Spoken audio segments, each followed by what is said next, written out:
Visit India's first underwater tunnel aquarium at VGP Marine Kingdom, Chennai. எரிசக்தி துறை புரிந்துணர்வு ஒப்பந்தங்கள் தொடர்பான பேச்சுவார்த்தைகள் நிறைவு பெற்றுள்ளன.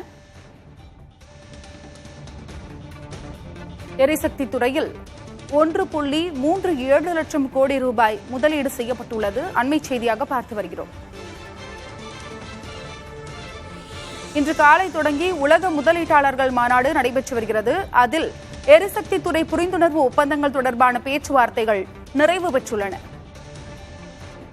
கூடுதல் விவரங்களை வழங்குவதற்காக செய்தியாளர் ரமேஷ் இணைப்பில் இருக்கிறார். ரமேஷ், தற்பொழுது எரிசக்தி துறையில் 1.37 லட்சம் கோடி ரூபாய் முதலீடு செய்யப்பட்டுள்ளது. இதனுடைய கூடுதல் விவரம் என்ன? அதாவது பாத்தீங்கன்னா, தொழிற்சாலைகள் பெருகும் போது மின்சார தேவையும் அதிகரிக்கும். இன்னைக்கு பாத்தீங்கன்னா நிறைய MOU சைனா இருக்கு. அதுக்கு நிறைய ஃபேக்டரி வரும்போது அதற்கு தேவையான மின்சாரமும் தேவை என்பதால எரிசக்தி துறையில குறிப்பாக கிரீன் எனர்ஜி, பசுமை வழியிலான அந்த மின்சார உற்பத்தி, குறிப்பாக சூரிய சக்தி, காற்றாலை மூலியமாக கிட்டத்தட்ட ஒரு 80,000 கோடிக்கான புரிந்துணர்வு ஒப்பந்தமாயிருந்தாங்க. நம்ம கூட காலையில் ஒரு பேட்டி எடுத்தோம். அதாவது சூரிய சக்தி சம்பந்தமாக அவர்கள் பேசியிருந்தார்கள். இதன் மூலமாக ஒரு 18,420 மெகாவாட் மின் உற்பத்தி கூடுதலாக வழங்கப்பட இருக்கிறதாக மின்சாரத்துறை அதிகாரிகள், குறிப்பாக தமிழக அரசுடைய டான்ஜெட்கோ என்று சொல்லக்கூடிய மின் விநியோகம் மற்றும் பராமரிப்பு துறை சார்பாக தெரிவித்திருக்கிறார்கள்.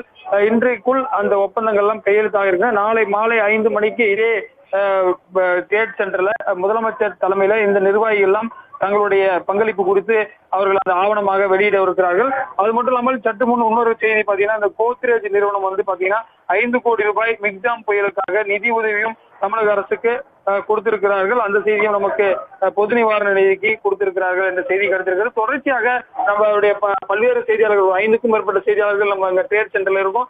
பல்வேறு விதமான புதிய விஷயங்கள், புதிய புரிந்துணர்வு ஒப்பந்தங்கள், பல்வேறு அரங்குகள், 100க்கும் மேற்பட்ட சர்வதேச பேச்சாளர்கள் பொருளாதாரம் சார்ந்து பேசிக் கொண்டிருக்கிறார்கள். அருணா, ரமேஷ், முதலீட்டாளர்கள் மாநாட்டில் தற்பொழுது என்ன நிகழ்வுகள் நடைபெற்றுக் கொண்டிருக்கிறது?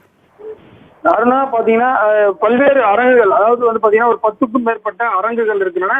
அங்க பல்வேறு பொருளாதார நிபுணர்கள், குறிப்பாக கிறிஸ் மில்லர் உள்ளிட்ட பொருளாதாரம் சார்ந்த பேச்சாளர்கள் பேசிக் கொண்டிருக்கிறார்கள். குறிப்பாக சர்வதேச அளவில் பத்திரிகையாளர்களும் வந்திருக்கிறார்கள். தேசிய அளவிலான ஊடகங்களும் வந்திருக்கிறார்கள். ஏனென்று சொன்னால் மற்ற மாநிலங்களிலும் இது குறித்து ஒரு முக்கியமான செய்தியாக கவர் செய்ய வேண்டும் என்பதற்காக பிற மாநில செய்தியாளர்களும் இங்கே வந்திருக்கிறார்கள். மீடியா சென்டர் என்று பெரிய ஒரு அறை ஏற்படுத்தப்பட்டிருக்கிறது. இது போன்ற பல்வேறு விதமான வசதிகளோடு குறிப்பாக இங்க ஏற்பாடு செய்யப்பட்டிருக்கிறது. வெளிநாட்டு பேச்சாளர்கள் தங்குவதற்கென்று இடமும் இங்கு ஏற்பாடு செய்யப்பட்டிருக்கிறது. இன்று இரவு 7 மணி வரை பல்வேறு நிகழ்ச்சிகள் ஏற்பாடு செய்யப்பட்டது. நாளை காலையிலிருந்து தொடங்கி மாலை 5:30 மணி வரை இறுதி நிகழ்ச்சி நடைபெறுகிறது. நாளை மாலையும் முதலமைச்சர் இங்கே ஒட்டுமொத்தமாக எவ்வளவு புரிந்துணர்வு ஒப்பந்தங்கள் கையெழுத்தாகின்றன, எவ்வளவு முதலீடு, எத்தனை ஆயிரம் கோடிக்கு முதலீடு வந்திருக்கிறது என்பது அறிவிப்பும் நாளை மாலை வெளியாக இருக்கிறது. ரமேஷ், இன்று எத்தனை மணிக்கு இந்த மாநாடு நிறைவேற இருக்கிறது? இன்று மாலை 7 மணிக்கு நிறைவடைய இருக்கிறது அருணா.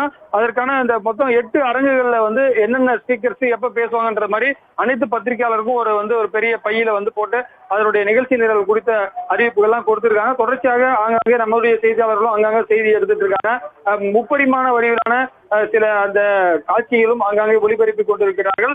அதாவது இந்த ட்ரேட் சென்டர் பாத்தீங்கன்னா ஏற்கனவே இருக்கக்கூடிய ட்ரேட் சென்டர் இல்லாமல் புதிதாக கட்டப்பட்ட அந்த அரங்கத்திலும் பல்வேறு விதமான நிகழ்ச்சிகளுக்கு ஏற்பாடு செய்யப்பட்டிருக்கிறது அருணா. ரமேஷ், நாளைக்கு என்னென்ன நிகழ்வுகள் ஏற்பாடு செய்யப்பட்டுள்ளது? நாளையை பொறுத்தவரை காலையிலிருந்து பாத்தீங்கன்னா இதே போன்று பல்வேறு, குறிப்பா ஆனந்த் மகேந்திரா வருகிறார். அவர் பாத்தீங்கன்னா மகேந்திரா நிறுவனத்துடைய தலைவர் அவர் வருகிறார். அதே போல பாத்தீங்கன்னா இன்றைக்கு வந்திருக்கக்கூடிய ரகுராம் ராஜன் உள்ளிட்டோரும் நாளையும் இறுதி அந்த நிகழ்ச்சியில பங்கேற்க இருக்கிறார்கள். TVS வேணு சீனிவாசன் உள்ளிட்டோரும் போன்றவர் வர இருக்கிறார். இன்றைக்கு பாத்தீங்கன்னா ஓலா நிறுவனத்துடைய அகர்வால் அவரும் வந்திருந்தார். இது போன்ற ஒவ்வொரு தேசிய அளவில் முக்கியமான நிறுவனங்களை சார்ந்தவர்கள் இங்கே வந்திருக்கிறார்கள். அது மட்டும் இல்லாமல் MSME செக்டார்லயும், குறிப்பாக தமிழ்நாட்டிலேயே சிறிய லெவல்ல இன்வெஸ்ட் பண்ணக்கூடிய 2 கோடி 3 கோடியில இன்வெஸ்ட் பண்ணக்கூடிய நிறைய MSME செக்டர் ஸ்டார்ட் அப்ஸ் வந்திருக்காங்க.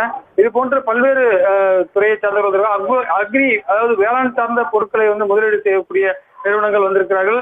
அதே போல காற்றாலை மின்சாரத்தில் உற்பத்தி செய்யக்கூடிய நிறுவனங்கள் நிறைய வந்திருக்கிறது நம்மளால பார்க்க முடிகிறது. இன்று காலை முதலே உலக முதலீட்டாளர்கள் மாநாடு நடைபெற்றுக் கொண்டிருக்கிறது. அதனுடைய பல்வேறு செய்திகளை புதிய தலைமுறை பிரத்யேகமாக வழங்கி வருகிறது. உங்களுடைய தகவலுக்கு நன்றி Ramesh. Visit India's first underwater tunnel aquarium at VGP Marine Kingdom, Chennai.